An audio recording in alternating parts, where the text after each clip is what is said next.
আসসালামু আলাইকুম রহমতুল্লাহ। প্রিয় তালিবুল ইলম ভাইরা, আমরা উচ্চতর ব্যাচে সূরা ইয়াসিনের 9 চিল্লাকাশি বলেছিলাম এবং এটাও বলেছিলাম এই চিল্লাকাশির পূর্বে শরীর বন্ধ করতে হবে আয়াতুল কুরসির মাধ্যমে।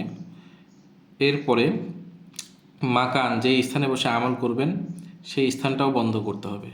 তো সেখানে সূরা কদর, সূরা কাফিরুন, ফালাক, নাসের একটা আমল বলেছিলাম। আপনি তো জায়নামাজে অথবা খালি জায়গার মধ্যে বসবেন কিবলামুখী হয়ে। আপনি এভাবে কিবলামুখী হয়ে বসেছেন, তো এটা হলো কিবলা, আপনি এখানে বসেছেন।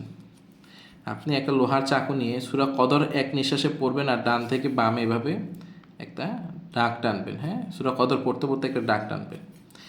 এরপরে এখানে আপনার হাতের ডান দিক থেকে সূরা কাফিরুন এক নিঃশ্বাসে পড়তে পড়তে একটা ডাক টানবেন।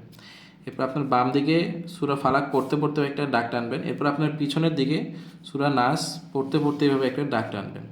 এভাবে ডাক টেনে দিলে এটা আপনার এই জায়গাটা হিসার হয়ে যাবে। হিসারের আরেকটা পদ্ধতি বলেছিলাম, আয়াতুল কুরসি 3 বার পরে চাকু, লোহার চাকুর মধ্যে থুতু দিয়ে আপনার চারপাশে একটা বৃত্ত এঁকে এরপর এর মাঝখানে বসবেন। ইনশাআল্লাহ এতে করে আপনি শারীরিক রোজা হাতের শিকার, আমলের জালালিয়াতের শিকার হওয়া থেকে বেঁচে যাবেন ইনশাআল্লাহ।